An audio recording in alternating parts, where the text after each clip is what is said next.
to our research advisors, Ms. Jonalyn Noveno and Ms. Leira Nicole Arellano, and to our panelists, I am Nicah Marie R. Baldedara, and we would like to greet you all a pleasant day.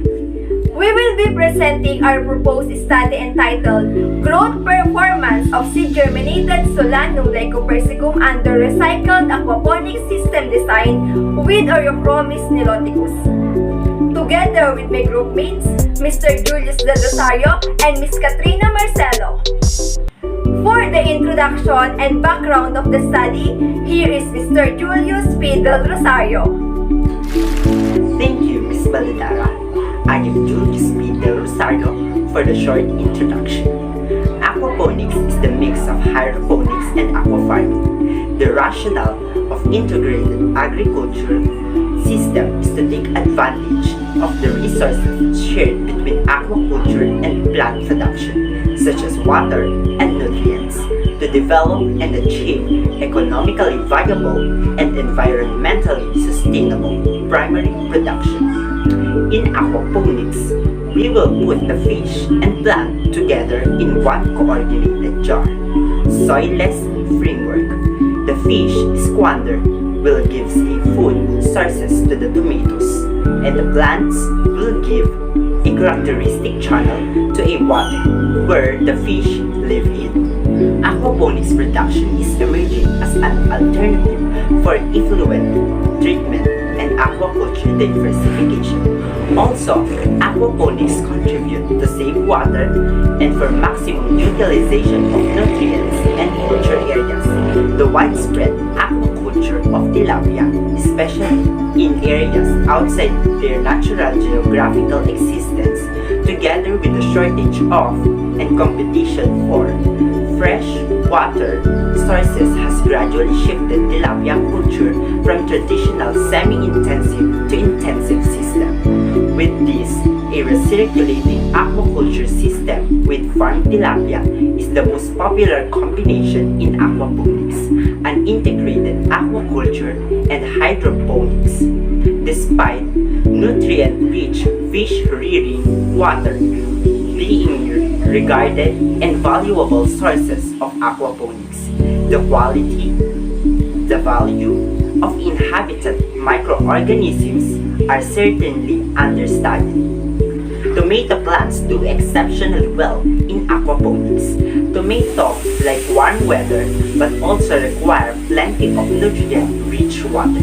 Tomatoes are a good option for aquaponics where the environment can be controlled. At the same time, tomato beds are used as biofilters to clean the wastewater and recycle day after day, minimizing water use and cost. The horticulture aquaculture enterprise recycles waste production and double the benefits. For the statement of the problem, here is Ms. Katrina Marcelo. Statement of the problem. This study aims to conduct an experiment that determines the height, growth, number of the leaves, and color of the leaves of seed-germinated Solanum lycopersicum under a recycled aquaponics system designed with Oreochromis niloticus. Specifically, this study will answer the following question. Number 1. What is more effective between aquaponics technique and soil-based system in germinating Solanum lycopersicum? Number 2. What are the quality of seed-germinated Solanum lycopersicum in terms of height, number of the leaves, and color of the leaves? Thank you, Ms. Marcelo, for presenting the statement of the problem. And I'm Nicah Marie Baldedara. Let me present to you the hypothesis of the study. Now, the hypothesis of the study. There is no significant difference between the growth of seed-germinated Solanum lycopersicum planted in a aquaponic system and the growth of Solanum lycopersicum planted in soil. And here again is Mr. Del Rosario to present the significance of the study. Thank you, Ms. Baldedara. Now, I will discuss to you the significance of the study. The study focused on evaluation of growth performance of Solanum lycopersicum Tomato in recycled aquaponic system with the help of Oreochromis niloticus or Nile tilapia. This study is primarily based to the community involved. First, to the farmers, it can reduce the erosion by eliminating the needs to turn or plant the soil. The back-breaking work of turning soil and pulling weeds is gone, reducing the cost compared to the conventional horticultural farm. Second, environmental. Water conservation. Aquaponics use 90% less water than traditional farming. Water and nutrients are recycled in a closed-loop fashion which conserve water. Aquaponics protects our river and lakes. No harmful fertilizer runoff into the watershed. Also, this study provides the awareness and enhancement of future researchers about the topic of such and acts as their basis on their research. Next, Ms. Marcelo will present to us the scope and the limitation of the study. Thank you, Mr. Del Rosario. Now, let me present you the scope and the limitation of the study. In the proposed study, an aquaponic system in our conducted research, we will determine the growth performance of seed germinated Solanum lycopersicum under a recycled aquaponic system designed with Oreochromis niloticus. Fish species in unimportant materials in my research besides vegetables.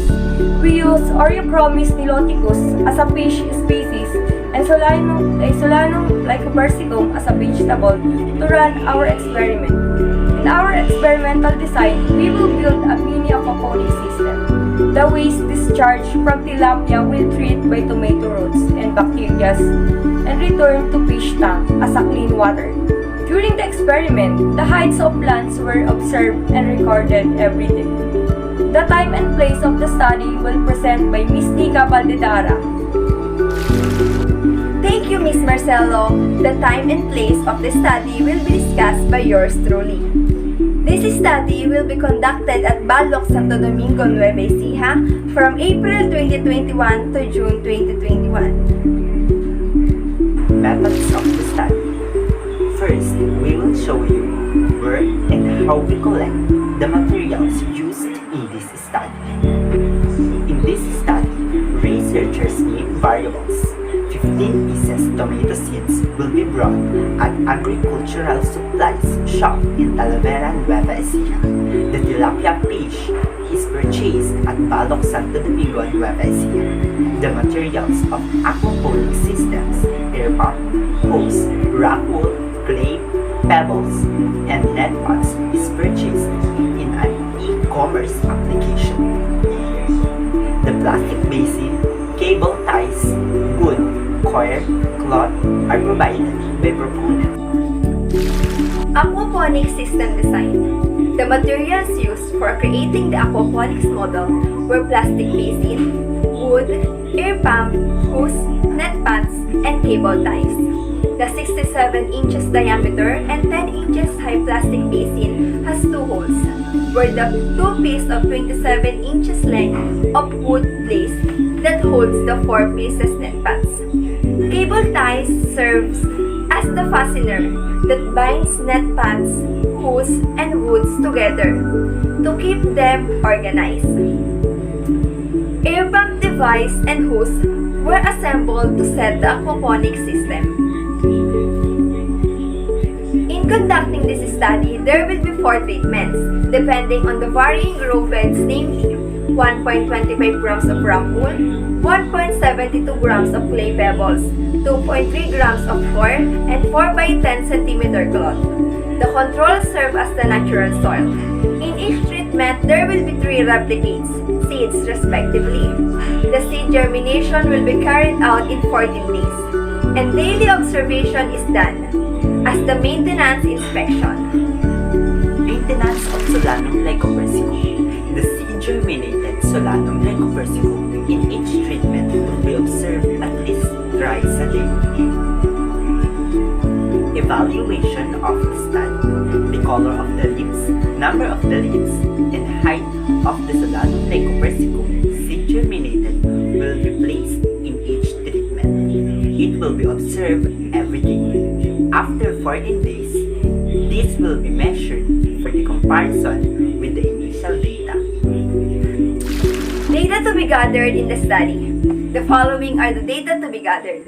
Number 1. Height of the germinated seed and the number of the leaves will be computed by their mean using the equation of mean. Mean is equal sigma x over n, where x is represent the all items and n represent the number of items being chosen at a time. Second, the color of the leaves will be evaluated using the chart here.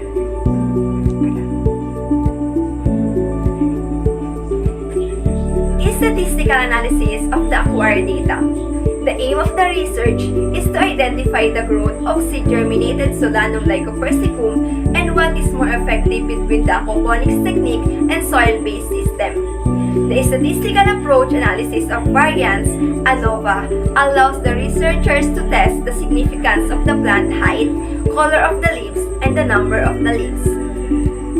Results and discussion.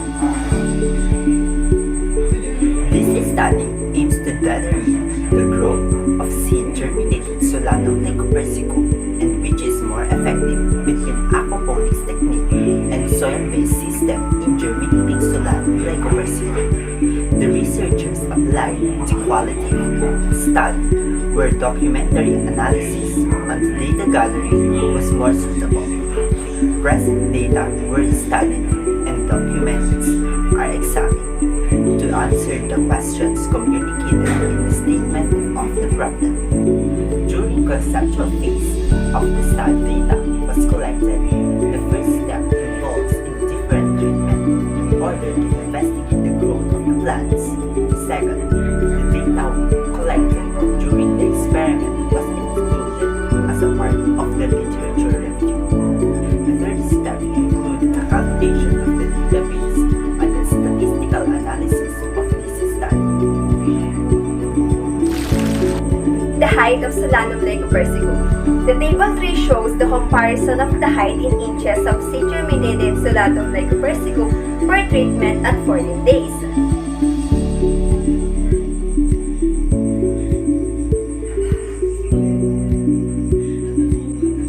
The table 4 shows that the mean average of seed-germinated Solanum lycopersicum planted in clay pebbles in day 1 is 0, as well as the mean average of it on week 1 and week 2. However, the seed-germinated Solanum lycopersicum planted in rock pool has a mean average of 0.8 inches in day 1, 1.8 inches in week 1, and 3.6 inches in week 2. In addition, in day 1 of seed-germinated Solanum lycopersicum planted in coconut core, it has a mean average of 1.2 inches, 0.9 inches in day week 1, and 2.1 inches in week 2. Furthermore, the germinated seed planted in cloth has a mean average of 0.6 inches in day 1, 1.2 inches in week 1, and 0.8 inches in week 2. The table 5 shows the stem growth of seed-germinated Solanum lycopersicum from day 1 up to day 14. Seed-germinated Solanum lycopersicum planted in clay pebbles did not grow, they died. The seed-germinated planted in rock wool have grown for about 3.5 inches, 0 inches in coconut or coir since the final measurement is 0. In cloth, the germinated seed have grown for about 0.2 inches, while in the pure and natural soil, the germinated seed grown for about 2.6 inches. This table clearly shows that the highest growth or highest height growth of tomato is found on the seed-germinated planted in rock pool. Table 6 shows the comparison of number of leaves of seed-germinated Solanum lycopersicum per treatment at 14 days. The table 7 shows that the leaves mean of the average seed-germinated Solanum lycopersicum planted in clay pebbles in day 1 is 0, counted as well as the mean average of it on week 1 and week 2. However, the seed-germinated Solanum lycopersicum planted in rock wool has a mean average of 0 count in day 1, 1.43 counts in week 1, and 2.76 counts inches in week 2. In addition,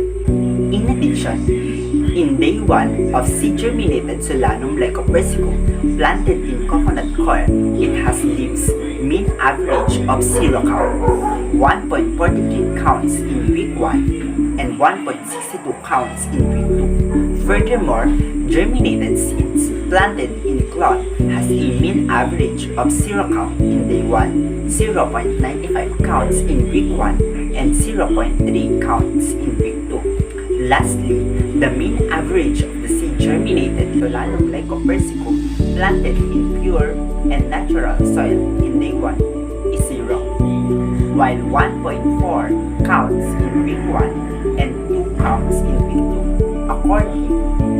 According Rockwool provides a medium for a good seedling establishment. Color of leaves of seed-germinated Solanum lycopersicum. This table H, shows the color of leaves of Solanum lycopersicum in aquaponics planting system. The color of leaves ranges from first YG11 and YG13, second YG11, YG13, YG17, and third YG13, YG17. It shows that the initial color of leaves of all plants is 1, YG11 and YG13. However, in the first week, 12 of the plants obtain first YG11 and YG13 colored leaves. In week 2, 9 obtain color of 1 YG11 and YG13 colored leaves, and 4 obtain 2 YG11, YG13, and YG17 colored leaves. The changing of leaves colors from 1, 2, and 3 started at day 1, in which YG11, YG13 colored leaves were obtained. On week 1, only 2 YG11, YG13, YG17 leaves have shown. The third YG13 and YG11 color was obtained on week 2. Conclusion: this study is about the growth performance of seed-germinated Solanum lycopersicum. Based on the comparison of the results, Solanum lycopersicum germinate best in aquaponics planting system, specifically with the rock wool as the growing medium. The statistical analysis states that there is a significant difference between the growth of the seed-germinated Solanum lycopersicum planted in aquaponic planting system and the growth of seed-germinated Solanum lycopersicum planted in soil-based system. Recommendations. Based on the research conducted, researchers have developed the following recommendations. 1. To conduct further studies regarding Solanum lycopersicum.